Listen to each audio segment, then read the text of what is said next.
On this show, we cover some sensitive topics. Though the obituaries may be outlandish, the people are real. Names have been changed or omitted in order to respect both the deceased and the survived by. While death is no laughing matter, some petty last words can provide some pretty entertaining comic relief. Welcome to Obituary.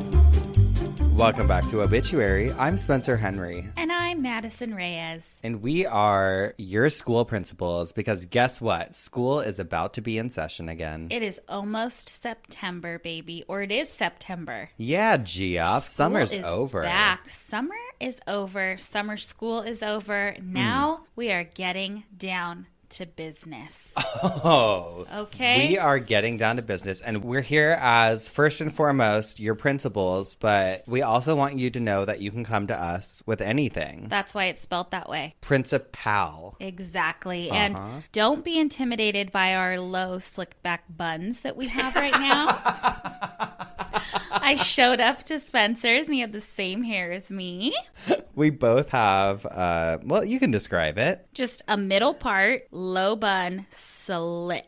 So I feel like we're like private school principals, maybe. Yeah. Well, yeah, our school is private. It is private. Class is in session every Thursday at 12 o'clock noon. At 12 o'clock noon, Pacific Standard Time. I don't know what that is. That's okay. You're not taking a test. You're the principal. Yes. Timing does always fuck me up. I feel like whenever we have to have calls or something with someone from the East Coast, I feel like it's always like, oh my God, it's so early.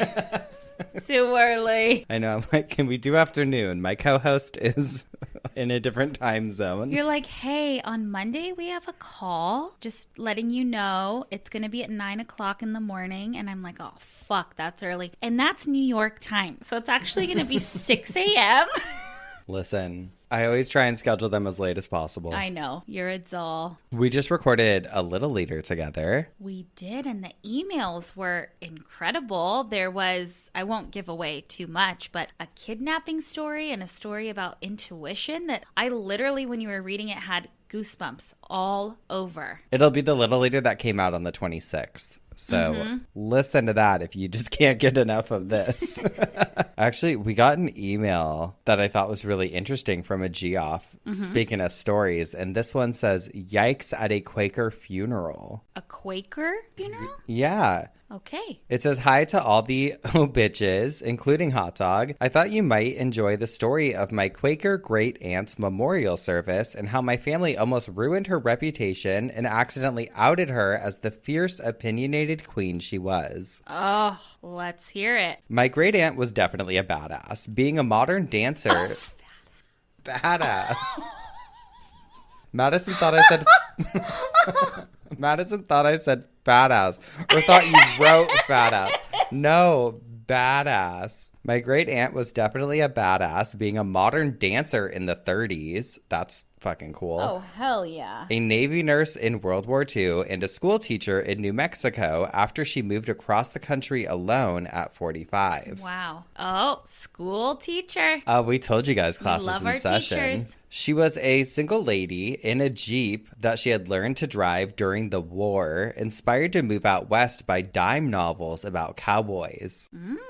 This is amazing. A pretty impressive thing to do at that time in history. She passed away at 102. Ugh. And since she was a lifelong Quaker, we had a Quaker service for her funeral. I would love to know more about that. Well, if you've never been to a Quaker service, then let me explain. The email just ends there. You're not gonna. If you've never been to a Quaker service, then let me explain to you a little bit about how they work. Usually the chairs are arranged in a circle, and instead of a reverend or a pastor leading the service, everyone there has the opportunity to stand stand and share while everyone else sits in awkward, meditative, silence.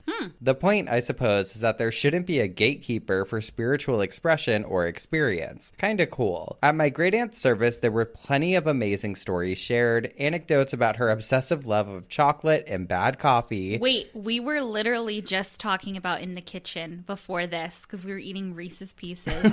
We were. We were like, why is chocolate so healing? Ugh, it just is. And readings of her poetry, another lifelong pursuit. She sounds like a cool lady. Yeah. As my family and I were sitting in silence, a woman we didn't know stood up to share. Now, my great aunt was not only a badass, but definitely an opinionated spitfire. She suffered no fools, but as a pacifist, she was always gracious and non-confrontational, or at least she tried to be, since she had a habit of scoffing loudly and unapologetically with a kind of hiss every time she was annoyed by someone's dumbassery. Sort of like she was trying to swallow us seriously, and instead would release a little of air. After she would look up innocently, claim she hadn't made a noise, and continued eating her chocolate. I imagine her listening to your dumbass criminal section and letting out various hisses of dismay when Florida man gets arrested for another time. Back to the funeral. When this woman stood up, she started to share a story about how my great aunt was so sweet and so kind, and every time she spoke to her, she made the most adorable kitten noises. My sister let out a snort, and my mother white-knuckled her chair as my whole family realized my great aunt thought that this woman was the biggest dumbass she'd ever met. Oh, no. The stories of her cute kitten noises kept coming. Eventually, I had to resort to shoveling down enough of the brownies from the snack table to stifle any accidental noises, channeling my great aunt for sure, of disbelief from escaping. I guess when you're a 5'3" centenarian, people just assume you're being adorable when you're basically telling them they're an asshat. I can only hope, if there is an afterlife, that my great aunt got a kick out of people outing themselves and their own bad behavior at her funeral and shook her ghostly head at how uncomfortable her family got, trying not to ruin the moment. I hope you enjoyed the story and that we all live long enough to be able to call people out on their shit and get away with it because of how cute and old we are. I love that, and I agree. That's the best part about getting old. You just say whatever the fuck you want. Say whatever, and it's just you're old. The best. Thanks for your podcast. It always makes me laugh, and I look forward every week to the new topic that will keep me spinning in my coffin. Your Geoff A.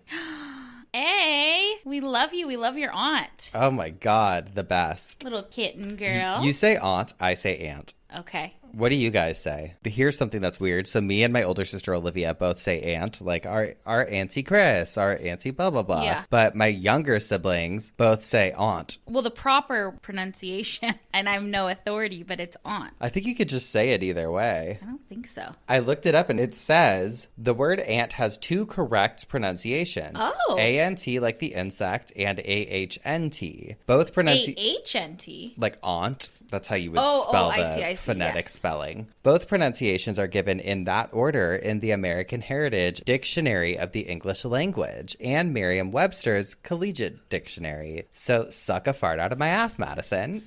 Well, English class is done. And that was English class. Dumb bitch.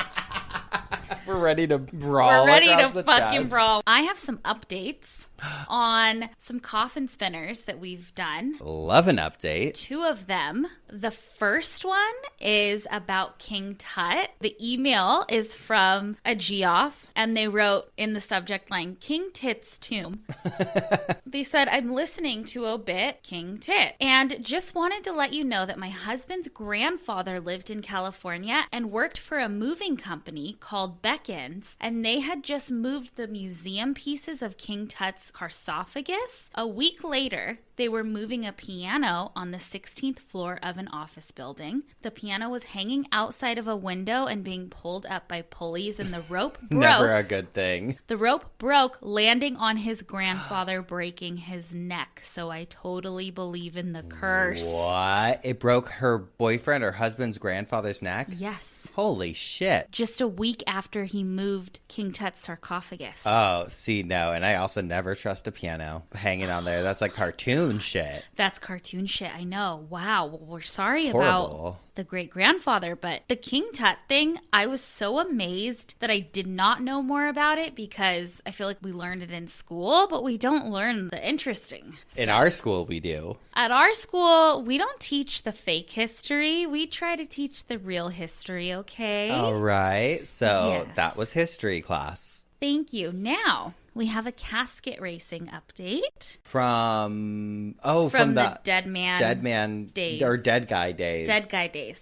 A Frozen Dead Guy Days festival. Frozen Dead Guy Days. Yes, this is from another Geoff. I'm not saying your names because it doesn't say if I can, so just to err on the side of caution. Hey Spencer, Madison, Hot Dog, Doris, and Desi. I just listened to episode 61 and was so excited when you talked about Frozen Dead Guy Days. I'm a Colorado Geoff that's been here since the start, and I wanted to tell you that we also have coffin races in Manitou Springs every year. Many years ago, Emma Crawford's coffin washed out and raced down a hillside, and ever since then, we've held a yearly coffin race. She left a link to the Emma Crawford coffin races, and the story of Emma Crawford is pretty interesting. From the ManitouSprings.org, it says, Emma Crawford came to Manitou Springs in 1889 searching for a cure for her tuberculosis in the area's famed cold water mineral springs. She fell in love with the charming mountain town, and her dying wish was to be buried on top of Red Mountain. Unfortunately, Emma succumbed to her illness in 1891, which, remember we talked about this last time, she died of consumption, right? Which we know now is Tuberculosis.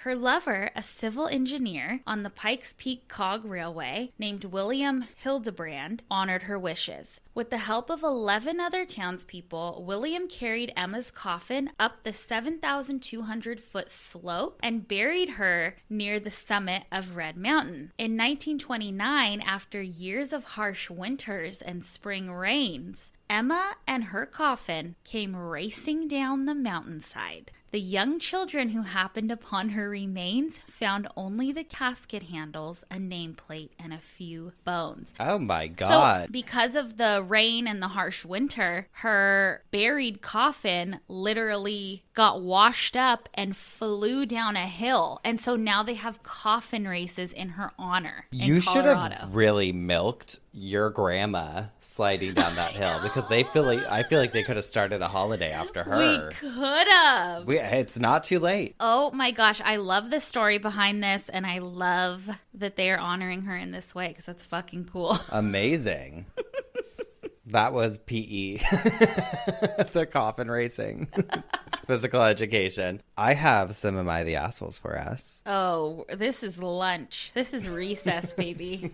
Gossip hour. This is Am I the Asshole for banning my niece from my grandmother's funeral after what she did at my mother's. My grandmother just passed away. We're in the middle of planning her funeral, and I really only have one request. One particular person, we'll call her Shannon, needs to be banned from it. This sounds bad, but hear me out. Shannon is my sister's stepdaughter. When Shannon was 12, her mother passed away a little under 2 months before mine and my sister's mother. Shannon's father couldn't allow her to go to her mother's funeral because our own mother was severely ill. They had 2 very young kids, so they would have had to allow her to fly cross-country alone, then risk a kidnapping from the extended relatives. Sounds like some drama there. And also sounds really fucked up that you're not going to figure out a way for a 12-year-old to go to her mother's funeral. She was obviously very hurt by this, and their solution to that was to, unbeknownst to anyone else, make her believe that my mother's funeral was about her own mother as well. What the fuck?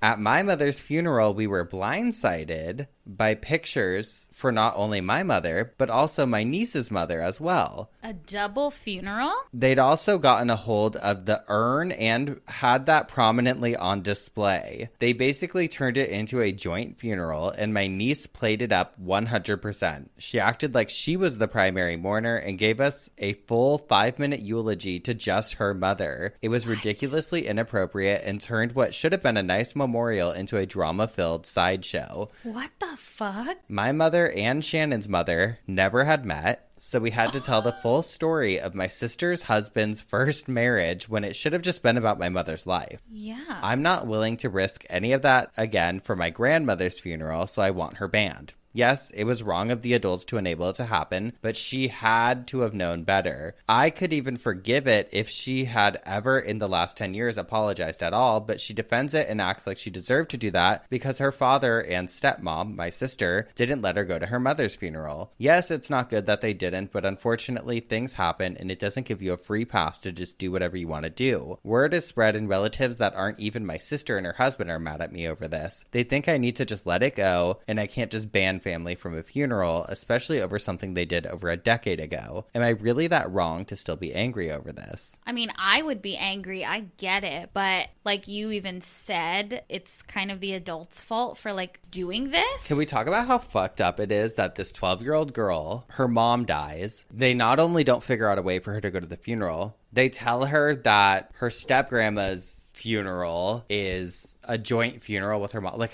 why would you do that? Why would you do that? She's 12. I mean, come on. You can't be mad at the 12-year-old. No. 10 years later, you can't even be mad. And no. It's not like they're going to bring her mom back in the urn and prop her up with your grandma and say it's a joint thing again. How about you just get the fuck over yourself? People voted her the asshole. I get where she's coming from. I'd be pissed, but I wouldn't be pissed at a 12-year-old girl and try and ban her from coming to the funeral for my grandma. I would be pissed at her parents for even orchestrating that. Right. But you don't get mad at the kid. Right. Who's also now 22. Yeah.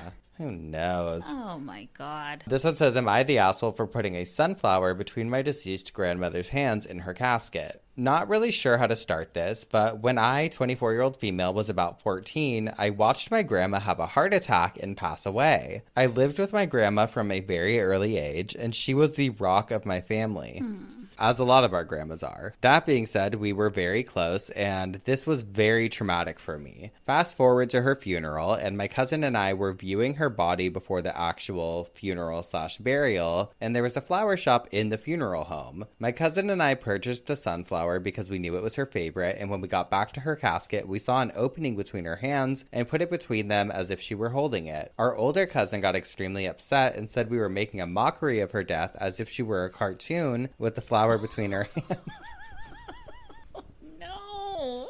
My aunt and mother were upset about it too. I still think about how shitty it made me feel sometimes because I genuinely just knew she loved them and wanted her to be holding it. Am I the asshole for this? I don't think so, but No. once she's all in the coffin, maybe don't try to move body parts around. Yeah, I mean, not an asshole at all. How big was the sunflower, though? Imagine Was it's like it a 6-foot cartoonish? stalk.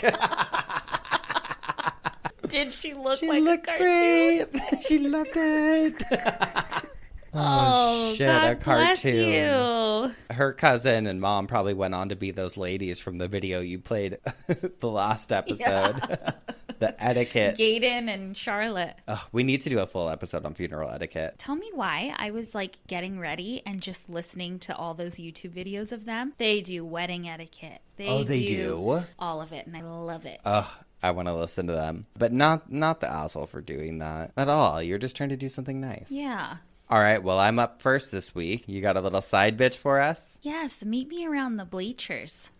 Huh? Oh, We're you're at doing the school. school thing. We're Okay, at okay. school. I'm gaslighting you into not know. believing that we're at school anymore. Sorry. Improv, baby. I'm rusty. All right, I know. This is from a very old newspaper, and it says, headline, big letters, and a beautiful picture of a girl, but it says, stripper Phyllis is dead. Oh, my God. Phyllis Dixie, once Britain's most refined stripper, died at her Epsom home yesterday. She was 50. Miss Dixie earned £200 a week with her striptease fan dances.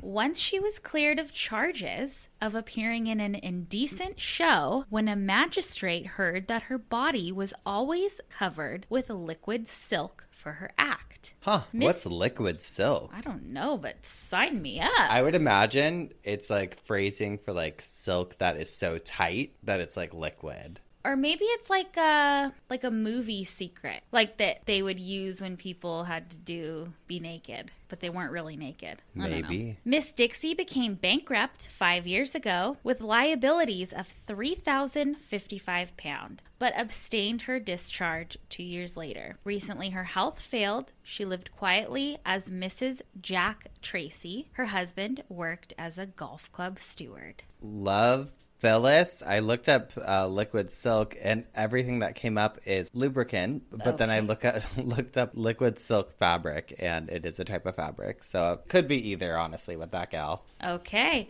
I actually looked into this woman after, and she was Britain's wartime queen of striptease. Love it. Love her. All right. Well, we're going to take a quick break, a recess, if you will, and we'll be right back. And we're back. All right, girly. This week, I would like your permission to talk about promession. Permission granted. Can I get a promession slip?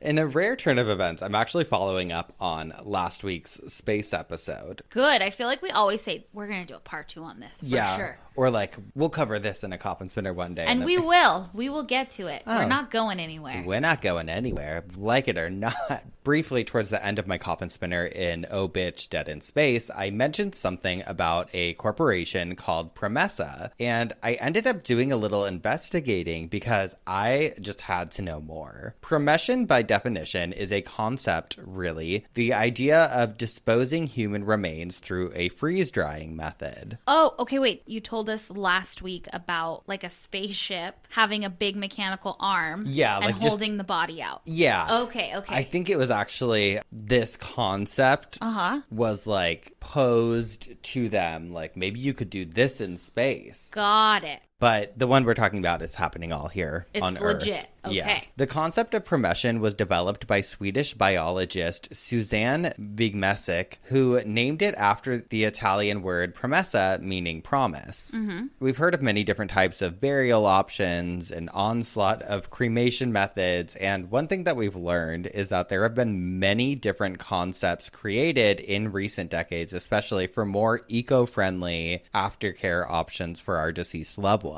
Suzanne had worked on this particular concept for decades before presenting it to the public, and her company Promessa AB went public in 1997, and it definitely caught a lot of people's interest because it was something like we'd never really heard of before. It sounds so futuristic. Like just the freeze-dried technique. Yeah. A quick note from Suzanne on the Promessa website. She writes, "My idea is to combine biological knowledge with a dignified and ethically correct way of being remembered by one's next of kin. The primary principles are preservation after death in organic form and shallow burial in living soil that quickly converts us to mulch. I am aware of the fact that this way of thinking is contrary to many customs, yet we should try to adopt a more natural approach to our life and our death. Today's burial traditions conceal reality from people and do not allow them to feel secure in the fact that death is essential to new life. Deeper insights in the ecological cycle provide greater understanding of and respect for life on Earth. And with the knowledge of what happens to the body after death, it is my hope that people will find greater security in their physical fate. This, in turn, can give our minds greater freedom to ponder the spiritual issues that we all carry within ourselves." So now let's talk about what actually happens during promession. Promession is broken down into a 5-step process, and I actually have a little video that details the entire process, so I thought I would play that. Yeah. Let it kind of speak for itself there.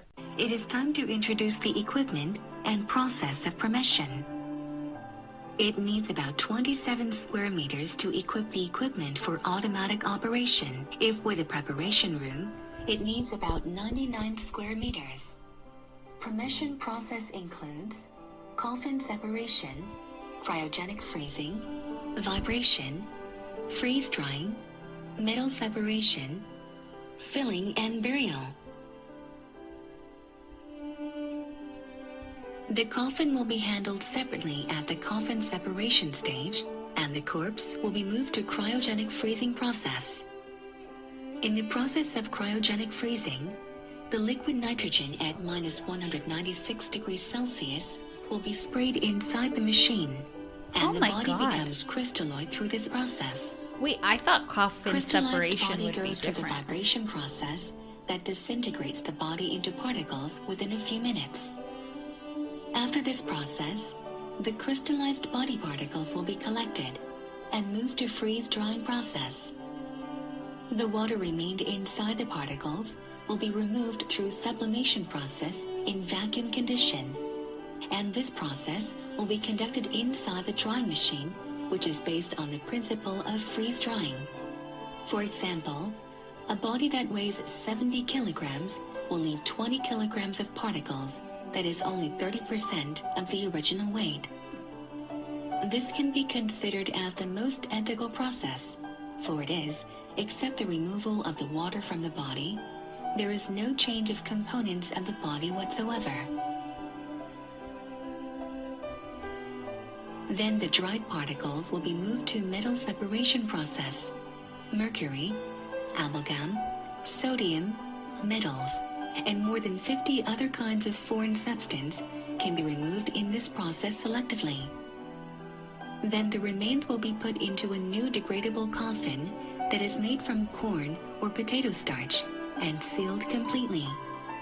The degradable coffin contains some composition which can be used to control the air, water, and microorganism through the decomposition process of the remains. At last, Looks like the top final ramen. remains and the coffin will be buried at the certain place according to the wish of the Or a family rice members cake. of the deceased, in depth about 30 to 50 centimeters. After the burial, it takes 6 to 18 months to turn into soil. At the same time, it will provide the nutrient to the plant. The final remains of promession not only is no harm to the environment, but also it can turn into soil within 1 year. Thus, it is indeed an ecological, eco-friendly burial method. So far was the introduction of the most ethical, eco-friendly burial method, promession. Thank you. Wow. It's interesting. First of all, that video I found to be so relaxing. I watched it like 2 times earlier. So relaxing. The voice and the music. This is going to be my like nighttime when I fall asleep too.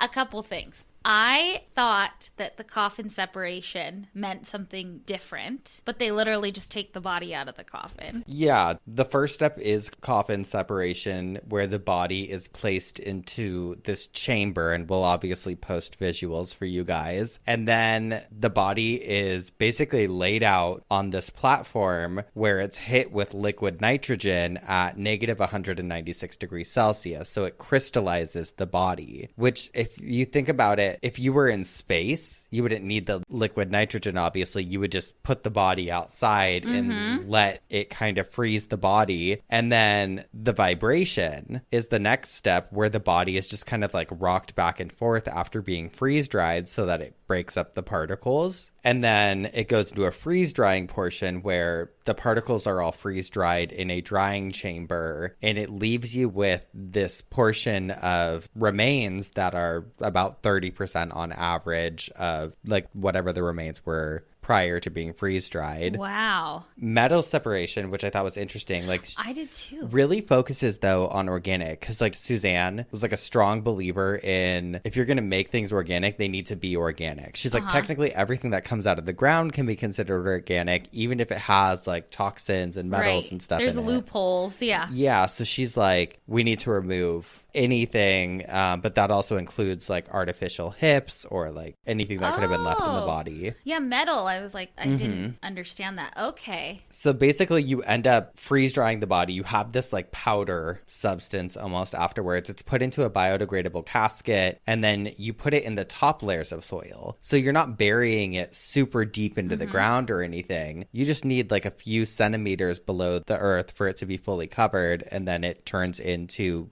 soil soil. I was telling you that this weekend I really want to garden. And when you were saying that, I was picturing it in my little like garden boxes that I have, like just sitting there. Wow. That would be so cool. Love it. Grandma's out there just Well, chilling. legally, can you? I would assume it's the same as like ashes. That's true after it's been freeze-dried. Right? Yeah. I really like this concept. I like the idea. But according to the Wikipedia page for Promession, the company was liquidated in 2015 after the company was unable to produce a functioning facility with the machine that would do the whole bit. Okay. It doesn't mean the fight is over to make Suzanne's dream a reality, though. According to Promessa's official website, they are actively enlisting ambassadors around the world to try and implement this practice and like bring it to fruition. Oh, well, here's one. Yeah, hello. The Swedish government has looked into legalizing the process as an alternative to cremation, I guess, which I do think would be great because it's probably a lot less pollution. And the company has even started a support group called Promessa Friends to get the word out and drum up support. Wow. So, hey, we're doing our part. We're trying to spread the word here. I absolutely fell in love with this Suzanne lady who created this concept. I watched a kind of TED Talk thing she did for Idea City in 2006. I'll link the video in the sources. She's just super funny. She talks about it and she's very charismatic. You can tell it's something she's super passionate about. While there is hope for the future of Promession, Suzanne, unfortunately, will not be with us to see it. She passed away in September of 2020. But I want to read this little obituary-ish statement that the website put out after she passed away because, I mean, as much as we joke and talk shit on this show, like I do feel like something I take pride in that we do That we do. Something I take pride in that we do. Something I do take pride in that we do is try and highlight people that are innovative in like the death industry spaces. This is on the actual Promessa website and it says, this section is a very special one. It is a humble tribute to our appreciated friend, colleague, spouse, and founder of Promessa, Suzanne Vigmesic, who passed away on September 1st of 2020 in her home country, Sweden. During the last year, Suzanne fought cancer, though with her usual positivism and always with words of encouragement for others. About Suzanne. Suzanne was born on August 9th of 1956 in Gothenburg, Sweden. When she was just a kid, she showed an interest for plants, and as an adult, gardening became a passion, whereas composting became an essential part of the hobby, and thus the organic circle of life became a natural practice. This behavior was certainly kind of a legacy from her father, who, in his own way, practiced and applied the rule of doing obviously right things, if nobody else appeared as the good example. Suzanne's mother always encouraged Suzanne with praise by telling her that she will manage everything she takes on. That's why Suzanne always felt qualified in her mission. Among others, she started to train people about aerobic composting. Suzanne even marketed her own designed compost bin. Almost 25 years ago in the mid-90s, Suzanne realized what her mission in life was going to be. As a biologist with a BA in science, biology from the University of Gothenburg, she knew the science behind the organic decomposition, the organic circle of life, and intelligently she connected her knowledge with biology with the funeral industry. She realized that once our life ended, our bodies are nothing else but organic matter. So she could not pass on the opportunity to do something really good for the environment, the society, and for individuals by helping the funeral industry truly understand and adhering to the most preferred circle of organic life in nature, the way that it was intended, and thus to be distinctly separated from our individual thoughts about our soul. Suzanne founded the company Promessa in 2001. Since then, she has been dedicated in body and soul to spread the word of her respectful and environmentally friendly burial method, promession. Suzanne attended and spoke at trade shows and exhibitions worldwide and at conferences such as Idea City and TEDx, not to forget all the interviews she gave to journalists from countries all around the world. She researched, designed, developed, and tested the technical equipment with her husband Peter, who was also a biologist. She met with and talked to investors, funeral homes, governments, administrations, and churches in many countries on all continents, but no other country became as close to her heart as her beloved South Korea. Suzanne didn't only focus on the traditionally important corporate contacts, but dedicated time to personally answer emails coming from individuals and Promessa friends from more than 100 countries. There were good and difficult times, but true to her nature, Suzanne always managed to have a positive answer and a lot of patience. She left us a great legacy in the advancement and improvement that Promession provides to our environment, our society, and individuals. Jewels. We'll miss you a lot, our dear Suzanne. Oh. I do just love this concept. And I thought it was interesting that, like, it doesn't seem like anyone else has really attempted any sort of freeze drying thing. There's a lot of critics who are like, this can't work, but I don't see how it... Why not? There has to meat be a can way. be freeze dried. Yeah. And then if you're frozen like an ice cube, you can break. Yeah. So we believe it. We believe it. My science checks out. Yeah, we actually believe it, so it's true. No, but I do think it's a really cool concept, and I think it's cool that she just spearheaded it. Like, I'm fucking doing this. Yes. So, hats off to Suzanne. A new meaning to frozen dead guy. Yeah, talk about a frozen dead guy. Remember when freeze drying was like super big, like Dippin' Dots? Yes. Like, oh my God. I still love it. It's so fucking good. That and vacuum sealing were both big at the same time. Oh, I saw a TikTok that if you dip a Ziploc in water, it seals. It vacuum seals. Oh, please prove it. No, but I thought it was really interesting because after learning this, it made me relook at the space situation and be like, taking that concept to space does actually make a lot of sense. Mm-hmm. You wouldn't need the liquid nitrogen. You just freeze the body there, shake it, and then you don't have to deal with a corpse on the rocket ship. Is that what they use, rocket ships? Are those real still? I don't know, but it also ties back into cryogenics. And the story that prompted cryogenics was that old story. It was like a fake story from the 1930s about the guy who had his nephew send him out in like a rocket when he was dead and float around in space. That's right. Because it was so cold, it would freeze his body, and then aliens found him. And yeah, sure. Well, no, but we're a sci-fi podcast. No, I remember that. I remember you talking about that book, and I mean, I guess everything. If you think about it, it's like it's either going to be heat or freezing in some capacity, whether it's liquid nitrogen or it's water cremation. All of them involve some sort of heat or freezing temperature. Right. So that's it. That is promession, and that's all I know on that. Wow, thank you. We're going to take a quick break, and then we'll hear what had you spinning in your coffin this week. We'll be right back. And we're back. Madison, what had you spinning in your coffin this week? Spencer, I feel like you took us to the future. Uh-huh. I'm going to take us to the past. Perfect. All right. We're going back centuries, baby. All right. Okay. I was doing some research for the show, and I stumbled upon this article on smithsonianmagazine.com. And the article was from 2013, and it was titled Meet the Fantastically Bejeweled Skeletons of Catholicism's Forgotten Martyrs. Ooh. And I don't know, I saw the word skeleton and then I saw the word bejeweled and I clicked. She said, give it to me. Give it to me. Well, this is what I found, and I had never seen anything like it. Oh my God, those are incredible. It looks like a treasure chest of skeletons. Okay, tell me, why was I like, is this from the Pirates of the Caribbean? Yes, that's exactly first thought. The ride at Disneyland? It looks like jewels and, beautiful, but skeletons. I'll post a bunch of pictures so you can see it, but it's literally skeletons just blinged out, like with jewels and gold. They're but like pretty, not cheesy. No, they're beautiful. Absolutely beautiful, but they are real skeletons, but they're just dressed up in jewels. I obviously was hooked and I had to read the article. I truly have never seen anything like this, so it made me excited to talk about it with you guys today. What I learned was that these beautifully decorated skeletons were Europe's catacomb saints. I have to give a lot of credit to the art historian and photographer and author Paul Koudounaris, who they talked about in this article. And this man traveled around. He saw these skeletons, met these skeletons, and wrote a whole book on them called Heavenly Bodies, Cult Treasures and Spectacular Saints from the Catacombs. Let's get into the history of them, who they are, what they are, why they're blinged out, and why they're called the Catacomb Saints. So we're going to go back to 1500s, and this is going to be like a Cliff Notes version, okay, guys? Because it gets so intricate. It's super interesting, but I don't have the brain power to explain it.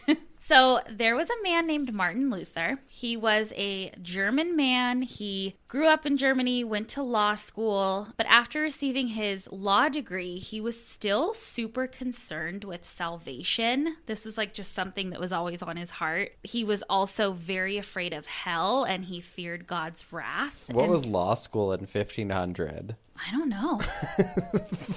I don't know. What? There were laws.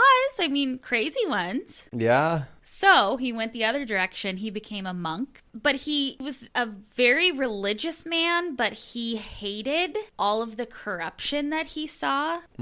He visited Rome, and at the time, the Pope there was trying to raise money to build this like mega church. It was called St. Peter's Basilica in Rome. They needed money to build this mega church, obviously. So the Pope said you could purchase special indulgences. In doing so, you were not only helping build this mega church, but you were also releasing someone who had passed on from purgatory. So he was like to everybody in town, like, hey, you can pay for us to basically release your family members from purgatory, because if you had any doubt that they're not making it to heaven, you better pay us. Okay. Well, Martin Luther saw that and was like, that's fucking bullshit. He felt like they were abusing their power and were in it for the money. And so Martin Luther around this time earned his doctorate in theology, and by this time he also was working as a teacher at the university, and then he became a priest at the Wittenberg Castle Church. He wrote all about how the Christian church would lower someone's sins for money and indulgences and stuff like that, and he felt like humans couldn't grant salvation and that the Bible was the only thing that you should read as a reliable source, not teachings from a church. Okay. In 1517, he wrote this whole document called the 95 Theses, and he nailed it to the church doors, and he also sent it around to some colleagues, but also the printing press was a thing at that time, so it got printed, it got spread throughout Europe, and also at the time the Bible was being printed and translated into different languages so people could have access to the Bible. This sparked what we know as the Protestant Reform. But it also was happening in Germany and England and Switzerland. But when you think of the Protestant Reform, you think of this guy, Martin Luther. This was a movement that swept through Europe. Christians literally dominated everything at the time, every aspect of life, the way people thought, politics, etc. So people started rebelling and rejecting that church, and there were protests, riots, there was a ton of vandalization of Christian churches and religious centers and relics. All the religious artifacts were venerated. And this is when Christianity was split into two major denominations, which was Catholicism and Protestant. Protestant comes from the word protest. Thought that was so interesting. That is interesting. Okay, so then there was a council formed called the Council of Trent, and they were responding to the Protestant Reform. From reliquaries.com, they explained this council, and they say, quote, the Council of Trent, which met between 1545 and 1563, sought to address issues raised by Protestant reformers, including the preservation and veneration of holy relics. Ultimately, the council reaffirmed the significance of relics, declaring that they who affirm that veneration and honor are not due to the relics of saints, or that these and other sacred monuments are uselessly honored by the faithful or are wholly to be condemned. However, acknowledging that relics had been the subject of much abuse in the past, the council also introduced strict rules governing their visitation and authentication. For example, the council declared that in the veneration of relics, every superstition shall be removed and all filthy lucre be abolished. Don't call them filthy.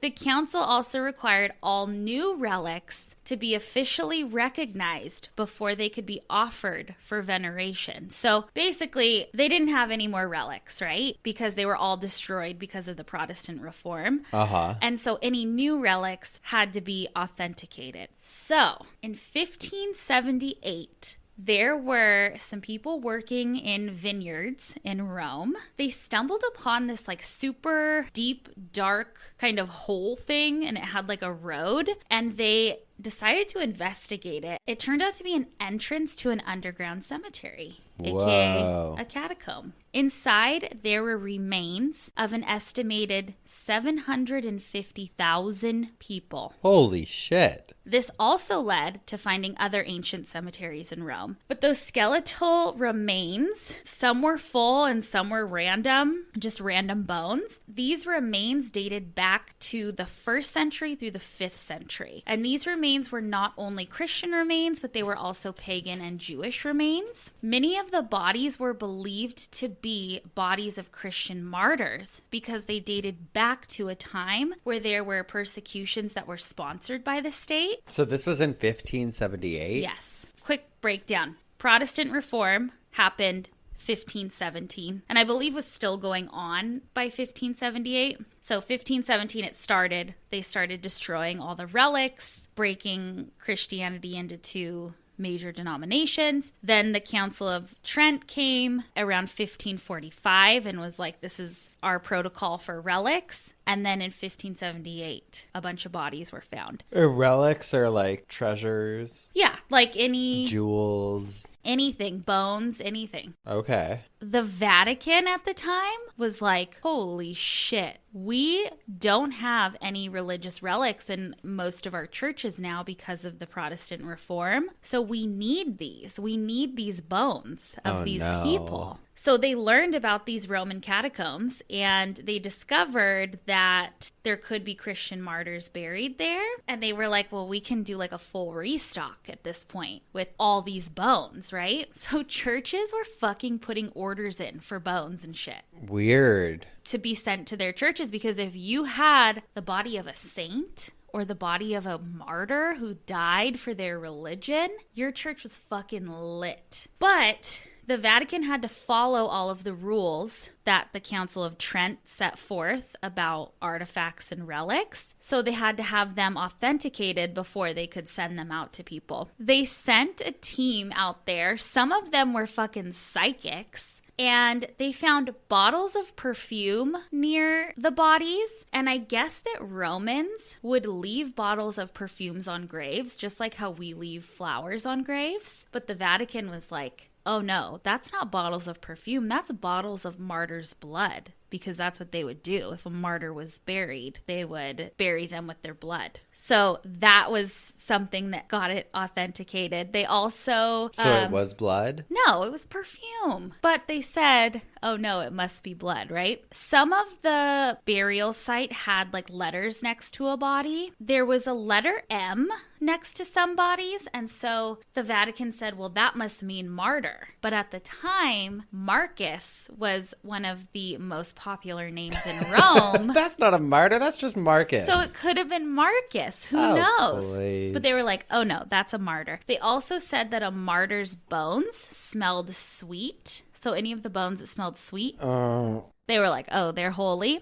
So they're just going around smelling bones. And if they gave off a golden hue, like a golden aura, they were holy. It's like, no, they probably had some weird infection from the 1500s. Well, absolutely. So just fucking wild. Obviously, these bones were not identifiable, really. And so they were given new names of popular saints. And there were hundreds of them sent out to different churches. Also, if you were super rich, you could buy one and just have it in your home. That's kind of sick. But you shouldn't be moving these bodies from their resting places. No, what do we always say? Like, don't fuck with someone who's already buried. Let them rest. Don't touch the bodies. The Vatican gets the bones, right? The skeletons. Uh-huh. And they put jewels on them. Well, now it's time for them to be cleaned, dressed in all these beautiful gowns and shrouds, and bejeweled. From the Smithsonian article, it says, quote, each martyr's skeleton represented the splendors that awaited the faithful in the afterlife. Before it could be presented to its congregation, it had to be outfitted in finery befitting a relic of its status. Skilled nuns, or occasionally monks, would prepare the skeleton for public appearance. It could take up to 3 years depending on the size of the team at work. Each convent would develop its own flair for enshrouding the bones in gold, gems, and fine fabrics.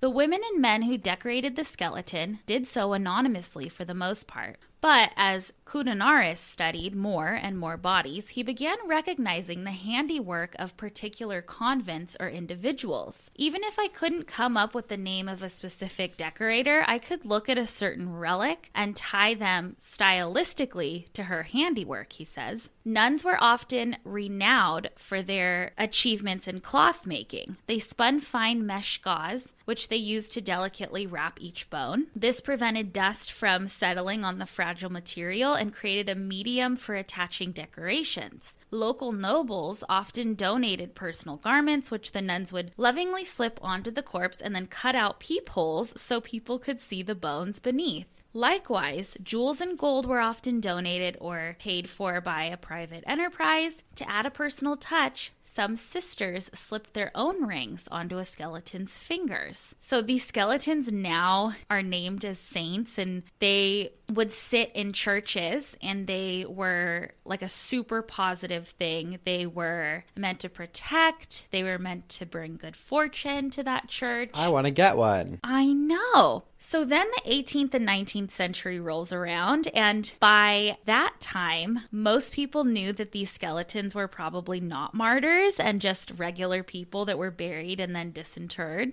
I can't even fucking imagine, like, you die and you're just a normal person and then you're resting peacefully and then you are dug up and dressed in jewels and put on display. But in all seriousness, we need to stop fucking with people that are buried. Also, I read somewhere about how sometimes the skeletons had like mismatched feet or mismatched hands because they just were trying to make a full skeleton with the bones. God. A lot of these skeletons were hidden away in the 18th and 19th century because they're like, these aren't saints. Like, these are just skeletons that you found, you know? But there are some that still remain. For example, at the Waldsassen Basilica in Germany, the body of Saint Valentinus is on display, and he's standing up looking fucking fabulous. He's my favorite one. I have to show you. And I'll post a picture of him. And he's love him. He's isn't he cool? He's dressed in 18th century royal wear, and every year this church holds a Holy Bodies festival that honors all of the religious martyrs. So those are the catacomb saints and how they came to be. They went in and are like, hey, we don't know who you are, what you are, but we're going to take you and we're going to pretend that you're something, whether you were indigenous or from a completely different background. We're just going to put pieces together and then throw some jewels on you and pretend you were a martyr Christian. And there you go. And maybe you're missing a foot, and we'll take a foot from someone else.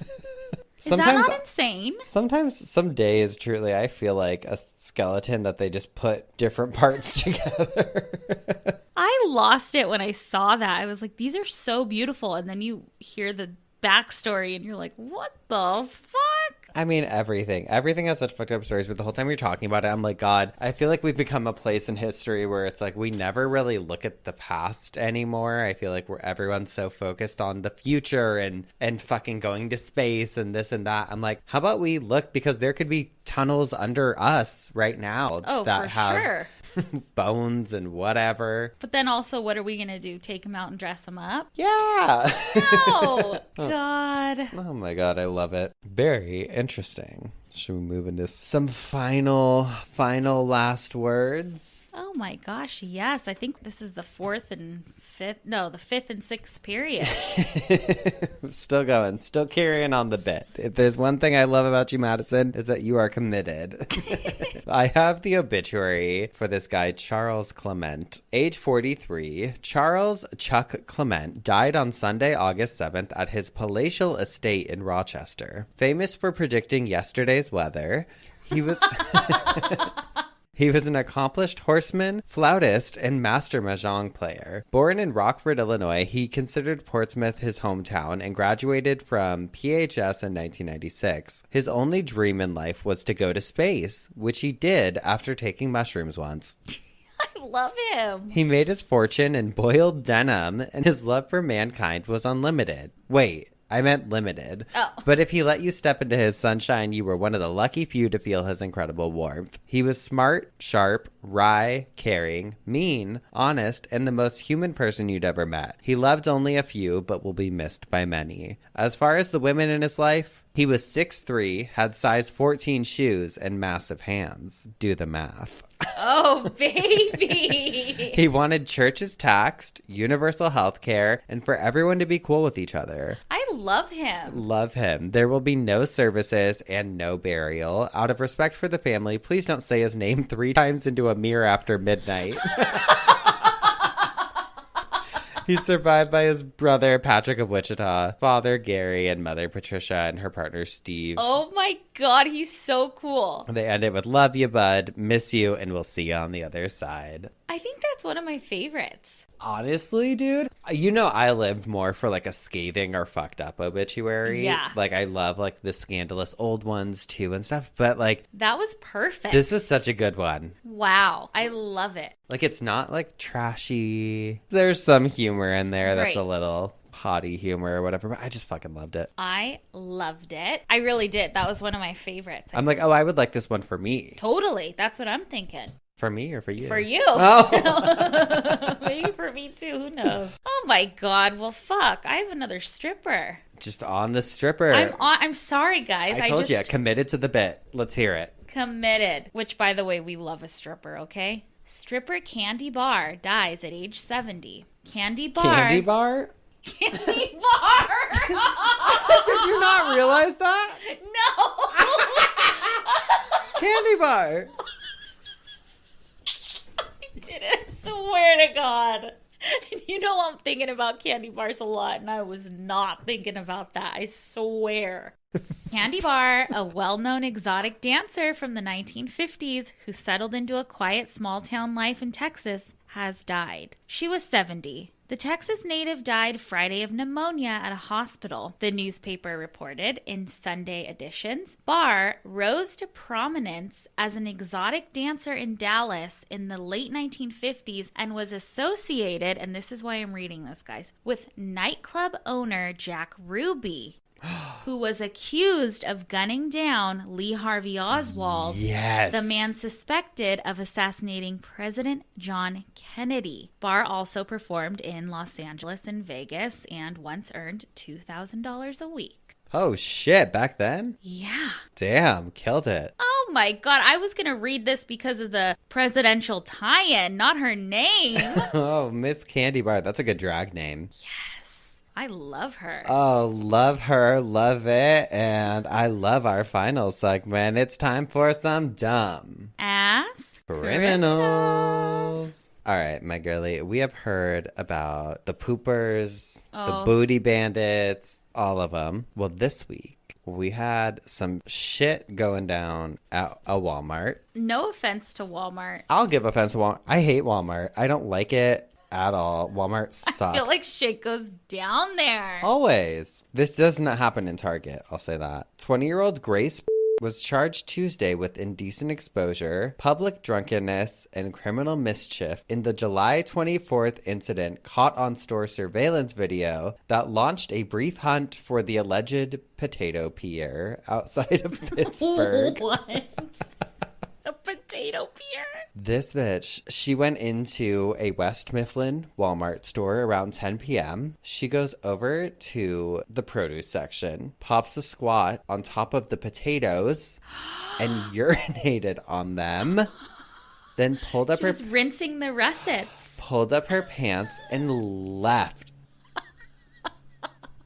I can't handle it. We'll bleep out her last name because we said we were going to do that. A Walmart statement said the produce was immediately thrown away and the area was cleaned. Oh, good. This type of obscene conduct is outrageous, and we immediately disposed of the affected products and sanitized the area to ensure its cleanliness and safety for our customers, the retailer told local media. And this happened around the same time that people were fucking going around licking ice cream and stuff. Oh my God. Her attorney was like, oh, my client is obviously very embarrassed by what she allegedly did. She's like on video. Please. The police chief was like, oh, you know, she just wasn't thinking. And I don't know if it was her lawyer or if it was her or who, but one of them was like, she may have mistaken it for a bathroom. And it's like, oh.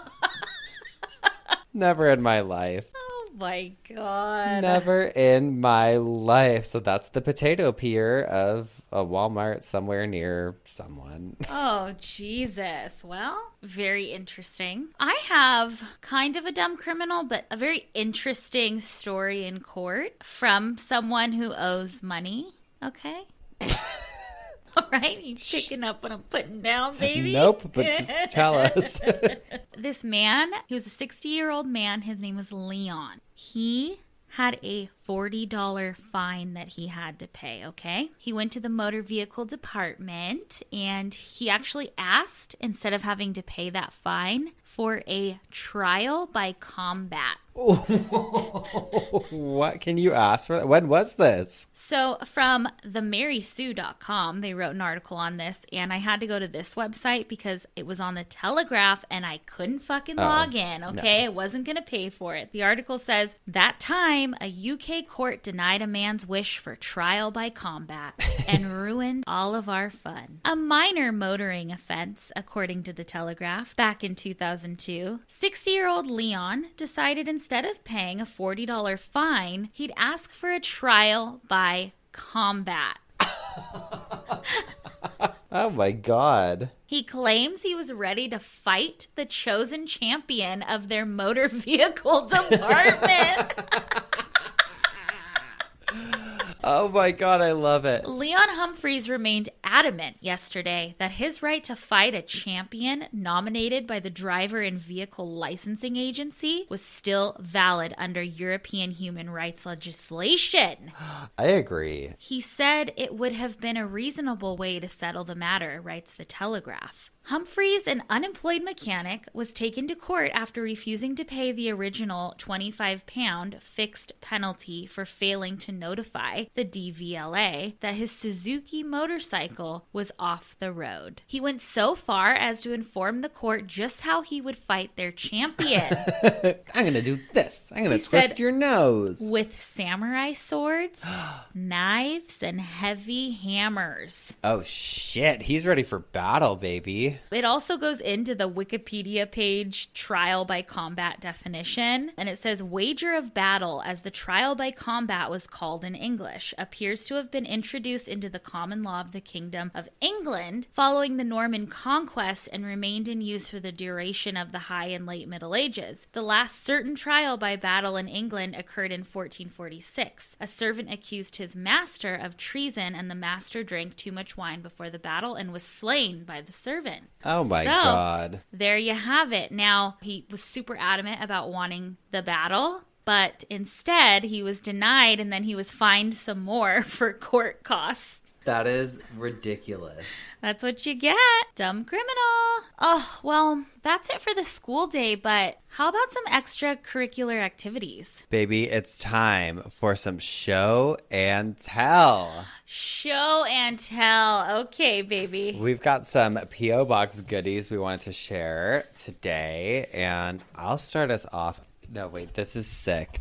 This says, Dear Spencer and Madison, I just wanted you all to know how much my partner Beth and I enjoy your show. We absolutely love you too and the podcast. I'm a printmaker / woodcut artist, and she is a tattoo artist. Your podcast helps us create amazing work, and to show you two how much we appreciate it, here are 2 woodcut prints that I made of a gravestone. Thank you and keep up the great work, Tim Wengertsman and Beth Potter. Oh my gosh, I want to see. Timmy Tanker on Instagram.